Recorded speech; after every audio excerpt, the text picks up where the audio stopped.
we go. We're getting into our series. We're getting into our grand finals, and spawning in the top right-hand corner of torches, we have the Danish Protoss player. We have the blue Protoss representing Sandstorm Gaming. It is MaxPax. And spawning in the bottom right-hand corner, we have the red Protoss player from South Korea representing Virtus Pro. It is a classic. And if you're in the chat, you know what time it is. It is Gamba time. Predictions are now open. Place your bets on who you think will claim the series. Will go the way of MaxPax, will go the way of Classic. In recent times, in recent months, we have seen that players like Classic and Hero have had the better of MaxPax, but they do trade. They do trade back and forth. And coming into torches, we do have a ramp coming into the natural, which means we're going for greedy economic openers. Let's go. We're going for gate expands. This often leads into Stargate follow-ups and often leads into Phoenix Wars. I say often. Classic is known for, if he does enter a Phoenix War, he is one to try to slip away from it and go into a blink-based all-in instead. So that is going to be on the table. That is going to be an option if we head into Phoenix Wars. I'm getting a little bit ahead of myself. The reason why we're expecting that is because of the high ground, because the ramp at the natural, it does lead to low ground setups. It leads into often faster expansions, but the probes are here. So both players know that either one wants to expand. Classic, he has 400 minerals. Yeah, Classic, he has the money for a Nexus. We should see a pylon block, and Classic, he's forced to throw down his tech, Cybercore. Likewise, so is MaxPax. Again, these probe blocks, these pylon blocks should be, they should be delaying, but they do not. Yeah, MaxPax out of position, a bit of a slip up there, and Classic gets away with the faster base. So a better economy here for Classic. MaxPax did make the initial Zealot. Classic, he's here to block, and MaxPax, he will fall behind, at least initially. There are ways to recover, of course. There are ways to be more aggressive. MaxPax, he throws down the pylon. He should throw down shield. Ooh, doesn't let it finish. Does not let it finish. Zealot gets cancelled. The probe is still here. Stargate opener out of MaxPax. Heavily delayed expansion. And there's that pylon. Yeah, there's that pylon block once again. Classic being so annoying, and Classic, he gets his own Stargate. This should be Phoenix Wars, right? It should be Phoenix versus Phoenix, and if that's the case, then MaxPax will just have a worse economy. Do it again! He's going for it! Oh my god. Probe is in position. There it is, now the pylon block. Once again, he delays even further. MaxPax, he wants to expand. He just wants to expand, but he's got the money. He's had it for a long time. Probe goes down. Finally, MaxPax can throw down the Nexus. There's a cancel. And there's the base. He throws down the Nexus. Meanwhile, Classic is already done. It's already here. Classic, he already has the natural. Phoenix production's underway, and Classic has a massive advantage here. The pressure's on MaxPax. He's moving out. Classic, he has to be so careful here with the Phoenix. Shoots first. Wow, he shoots. That should not have happened. Classic does shoot first, and Classic will kill they kill each other. They kill each other. This is still better for Classic, I would say, to just trade evenly, despite having the better economy. He moves out. He wants the other Phoenix. He has to be careful, though. Defend his advantage. True. Uh-oh. Classic, he should not be here. He should not be here. Okay, pulls away. Classic pulls away. Second Stargate for MaxPax. Where's the second Stargate for Classic? Now, if you remember, I said something at the very beginning of the game. I did speak about how if Classic enters Phoenix Wars, he is often one to try to switch out into Blink, into a ground-based all-in, out of Phoenix Wars instead. Personally, I would love to see a second Stargate instead and see him just commit and double down and take his lead and extend it. But Classic is not doing so. As a result, MaxPax, he will catch up. He will overtake. He will overtake in Phoenixes. And Classic, what's the plan?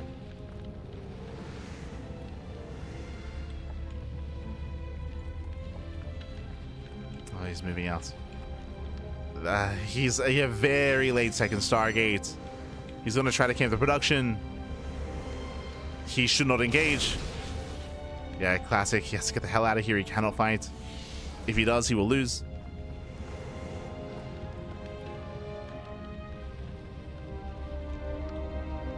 So Classic does have the better economy, but he didn't do anything with it. And now we see something being done, of course, now going for the fleet beacon into faster Phoenix range.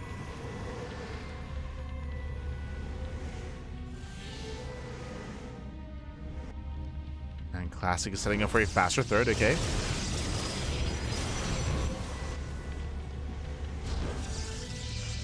Classic is stuck at home. So I'd say a fumbled early game here from Classic. Was fumbled.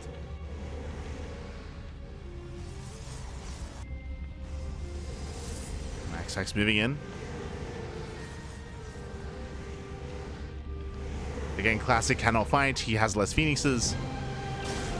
Oh, and they're going to start engaging. They trade. Classic, he'll lose one. Yeah, Classic, he'll lose one. Brutal start. And again, this is on Classic.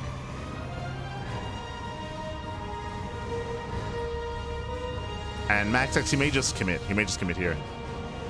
Yeah, Classic not stacked. MaxPax, he can just win the fight. He can just push in, and he will kill every single Phoenix. Again, too many mistakes out of Classic, and with that, he'll lose everything, and with that, that should be game. GG gets called, and MaxPax, he does take game number 1. Whew, GG. GG, well played. Classic had a better early game, that is true, but then he did fumble the ball there. Very late second Stargate. He opted for a faster third base instead.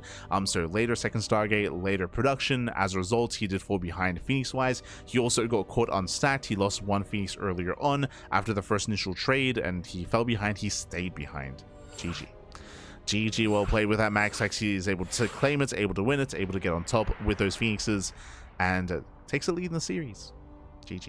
GG, well played. Now we're getting to game number 2, and we'll see how our players will adjust coming into Pylon. Now, as a reminder, a big reason as to how the game progressed is because of the ramp coming into the natural. This is a unique feature on Ultra Love, on Torches. Less so, I mean, it's a unique feature on some maps, but most maps do not have a ramp coming into the natural, so we should be seeing a different kind of opener. We should be seeing, and we could be seeing, a one-way all-in instead, out of Classic. Let's go. Let us go. So we're getting into game 2.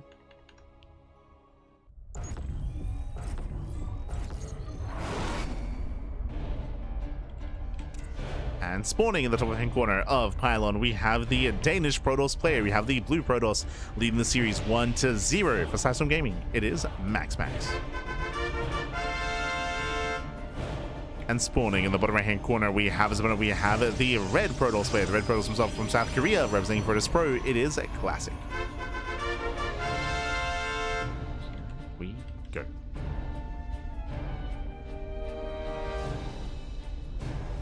Game 1 was brutal and definitely not good for morale, I should say, for Classic, but we'll see if we can recover. Again, remember, there's no ramp coming into the natural, so we should be going for 2 gate openers all around.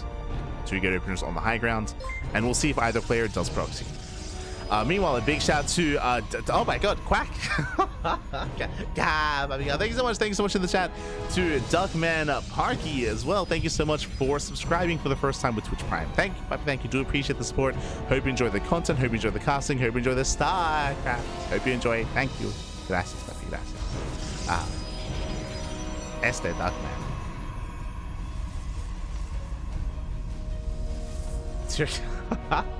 Let's go, buddy. Let's go. It's a very fitting name. Very fitting for the channel. I appreciate it. Welcome to the pond. As Classic does move out of this probe, and Classic is getting ready for a proxy pylon.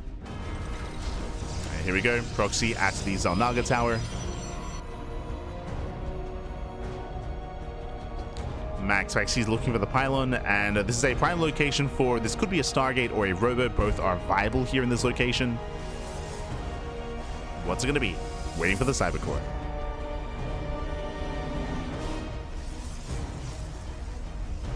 Okay, Cybercore is done. Show us what you got. Double Stalker opener out of Classic. And Proxy Robo, 1 base all in. Oh boy, here we go. Does go for the all-in. Meanwhile, oh, the hard counter at MaxPax with the defensive Robo. Ay. So a nice read here from MaxPax. If you remember, we were criticizing MaxPax and his Stargate opener against Skillus in game 1, which should have gotten him killed. He did somehow recover, bounce back. I say somehow, Skillus did overextend. But now here against Classic, MaxPax, he takes no chances, does open up Robo himself. So very safe play out of MaxPax. He has the tools to defend. He has the tools. Comes down to the execution. As MaxPax, he finds the pylon, he finds the proxy. MaxPax does confirm. Immortal production has begun. And MaxPax, he should run away with this. Just play it safe. Just play it safe, man. Play it safe.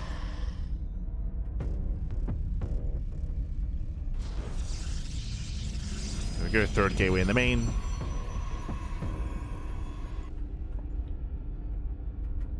From here we can throw down shield batteries. MaxPax does not expand.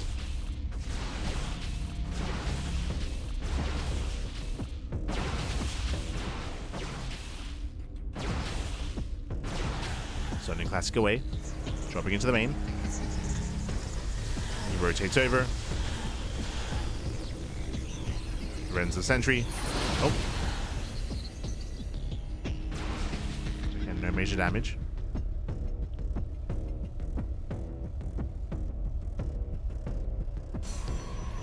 Classic. Oh, threatens to go back in. Takes a lot of hits.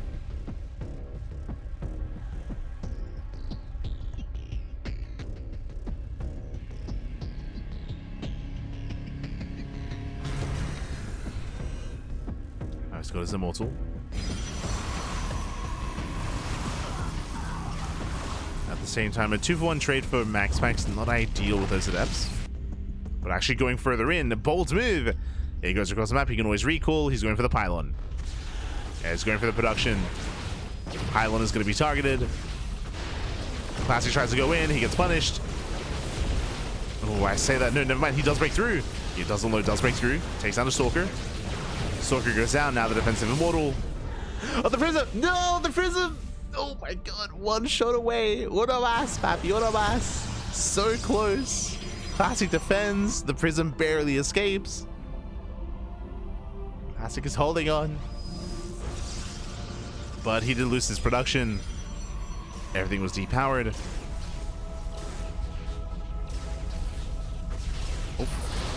Nice force fields. Jesus. A nice pickup as well. One Stalker goes down. MaxPax does get away. Pulls back, he pulls out.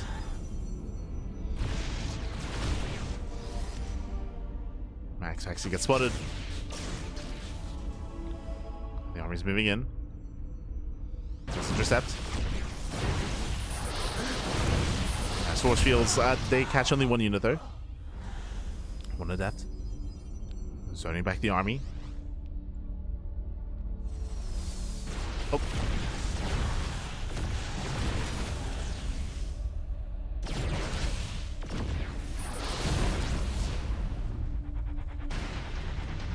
Playing fire. Prism barely gets away once again. One shot away from going down. That could have been game. That could have been game then and there. It was so close.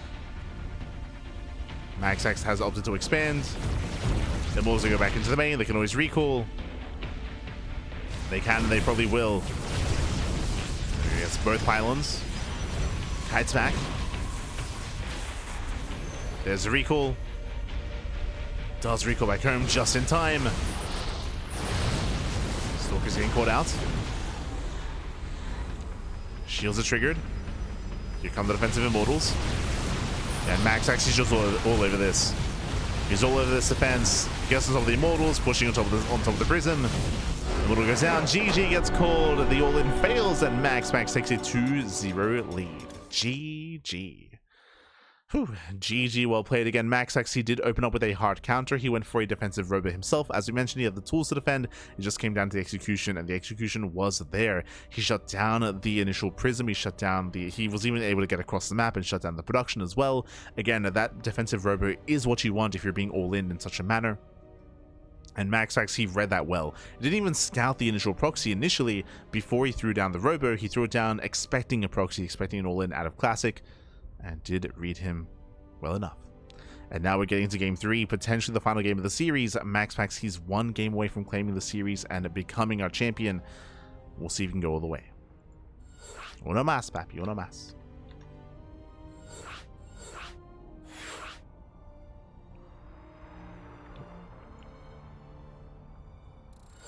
As game 3 is going to be on Persephone.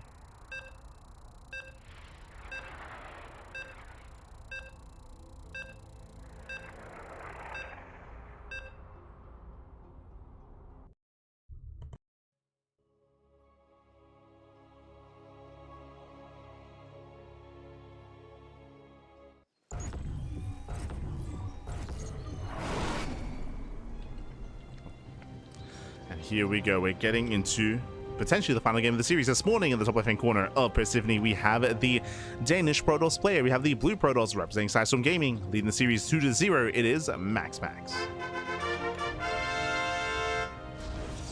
And spawning in the bottom right-hand corner, we have his opponents. Bottom left-hand corner, we have the South Korean Protoss. We have the red Protoss for Virtus Pro. It is a classic.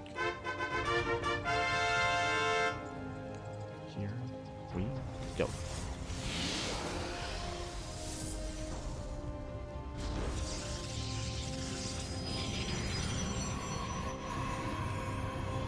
Players are opening up. So far, say good.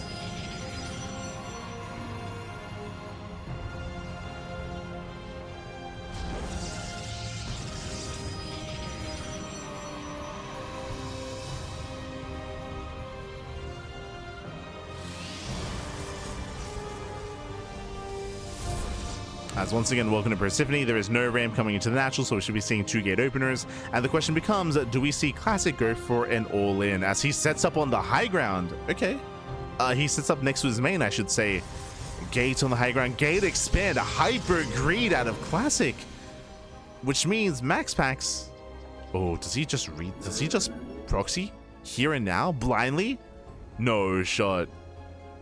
Yeah, massive read here from MaxPax. Ay. This is one of the greediest builds you can go for. Gate expand. The only greedier build you can go for is just Nexus First, and that is a rare sight. We've seen Estrella do it a couple of times. Nexus First is crazy. I think Hero's done it as well, but Gate expand is insanely greedy. And if MaxPax throws down a Robo, he can just look to end the game. Classic is looking, he's scouting, he's checking the more typical proxy location. Checks the left. Checks for a Stargate location as well. And yep, there it is, the blind Robo. Remember, MaxPax, he hasn't seen anything. He blindly goes to the Robo, and this should be a hard counter. Borderline build order win, to be honest. As, yeah, MaxPax. I mean, this is one of the things about PvP. We spoke about it even in the Skillless MaxPax series, how there is kind of like a rock, paper, scissors when it comes to openers. We spoke about MaxPax having a hard time defending when he went for a Stargate opener against a proxy Robo. We spoke about how MaxPax almost hard countered Classic with a Robo opener himself against a proxy. And here, proxy Robo versus Gate Expand, right? Like the stars are aligned, and this is maybe best case scenario for MaxPax.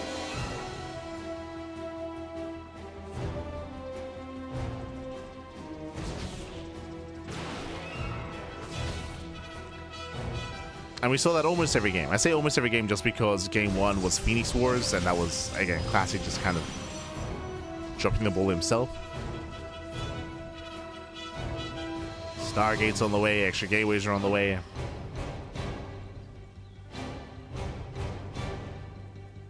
MaxPax moving in.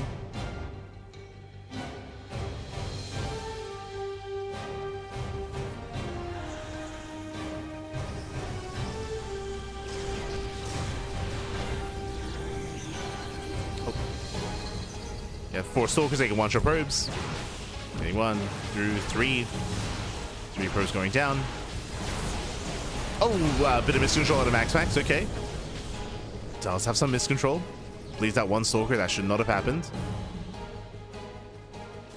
And this is what Classic is hoping for. He needs MaxPax to make mistakes.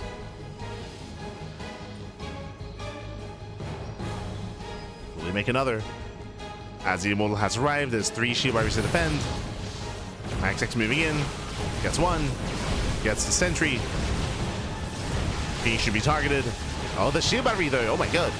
That puts in a lot of work, and the Immortal does barely go down. Clutch shield battery. Very clutch, and Classic is holding. Classic, he's zoning away. He's trying to at least. Oh. MaxPax microing his heart out. Nice control. Going for another warp in. Desperately going for the kill. It's a Stalker. Gets one, gets two. Nice control. The Immortal has arrived, and it's too much. It's too much anyway. Yes, MaxPax lost one Immortal, but it does not matter. Still has plenty to work with, and he's going for the kill. He's going for it. Zinnig kites well against the probes. Nice target firing on the Stalkers. Prism is getting low, but I mean, there's still so much to work with. Phoenix goes down. Prism is safe. And Classic down to 4 Stalkers and a 4. Up. Down to 3. Down to 2. And GG gets called. MaxPax, he will claim the series 3-0 and become this week's, or this edition's, WardiTV Monday Friday edition champion. GG. Whew, GG, well played. Congratulations here to MaxPax. Again, the stars did align. They rolled the dice. MaxPax blindly went for a proxy robo 1 base all in, and Classic blindly went for a gate expand. So Classic did go for basically hard countered or blind countered. Blind countered there in the end, a build order win for MaxPax. This was something similar in game number 2 where MaxPax went blindly. I say blindly. He saw that a pylon was missing in game 2, so he assumed it was a proxy, went for a robo opener, which was ideal defensively against Classic. So in the end, MaxPax coming out on top when it came to the builds in game 2 and game 3. But in game 1, that is where Classic had the better start, if you remember. He had the stronger start, but Classic opted to be greedy, which means he did forego that second Stargate, and he was overwhelmed by Mass Phoenix in the Phoenix Wars. GG. GG, well played with that. MaxPax does claim the series. I would say the game 1 was the most competitive game, I want to say, just because Classic actually had a lead at one point. In the others, it was just a really rough from the beginning, from the early game, from the build of choice for Classic. GG, well played. Congratulations here. MaxPax will claim it, and with that, MaxPax, he can now focus on Kung Fu Cup. I can focus on Kung Fu Cup. Aye. SMH my head back. Let's go. Oh.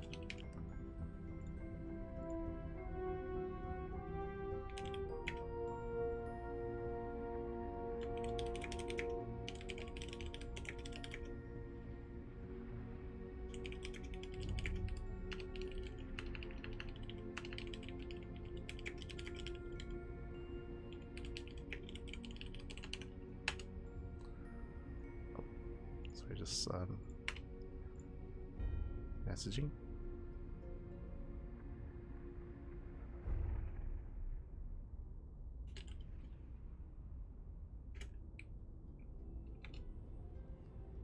Okay, we're good. Oh, but yeah, with that, GG will play. With that, congratulations to MaxPax, and with that, hope you guys enjoyed yourselves. Hope you all had a great time here. Again, a bit of a shorter broadcast, 2.5 hours. Very short, actually. Very short. A lot of PvPs. At least we were able to feature Rogue for a series against Skillus. So we got a little bit of Zerg. We didn't get to feature any of the Terran players, unfortunately. Percival went down early, and Nickrat went down relatively early as well. But overall, congratulations. Once again, if you're curious as to why there was a WardiTV Monday here tonight, why there were 2 this week, as you mentioned previously, Wardi, he is taking next Monday off. I believe he's going to be enjoying a long weekend, so it's going to be Saturday, Sunday, Monday.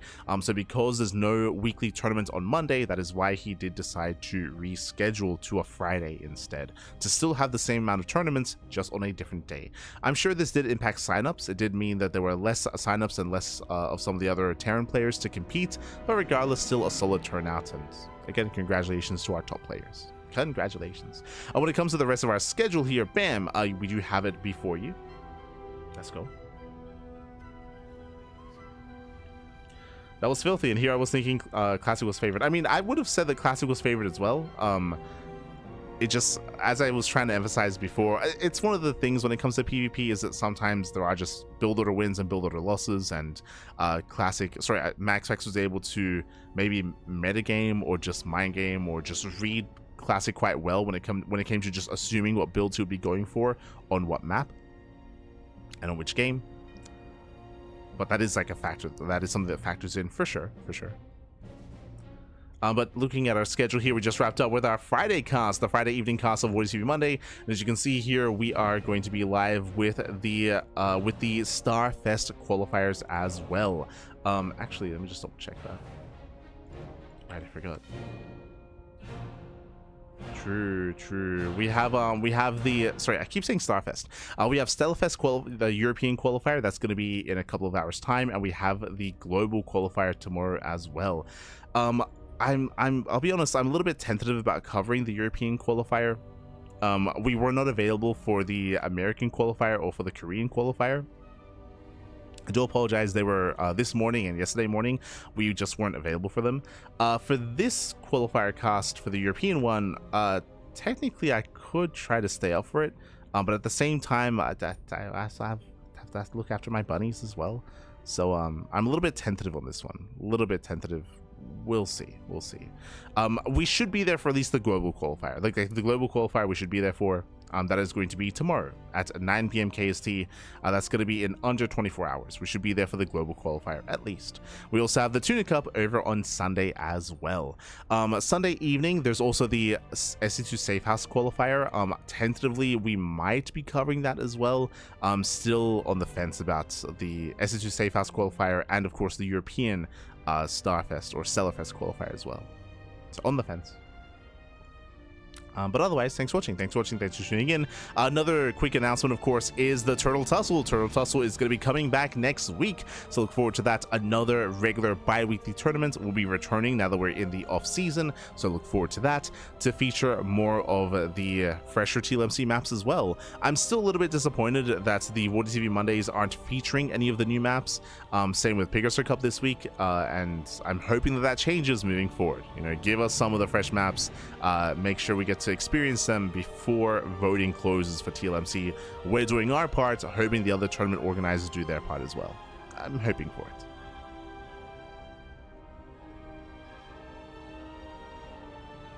Here we go.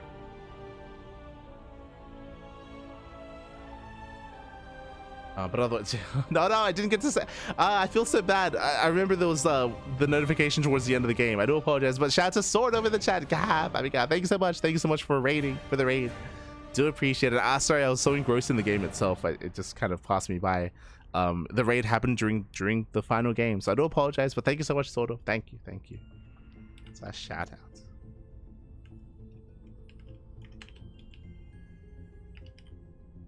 Shout out to Sordo. Much love, honey. Much love.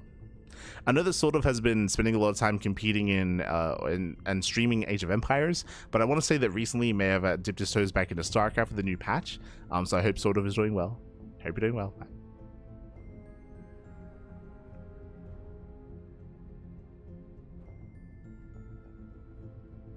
But much love.